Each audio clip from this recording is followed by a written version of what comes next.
Hello po guys, good morning po sa inyong lahat-lahat. Ito na po ang ating pinamalingki po kanina.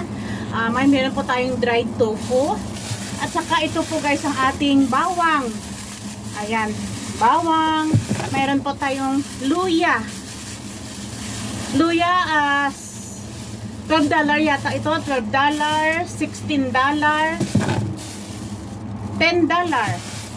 At saka may meron po tayong bagyo beans. $10.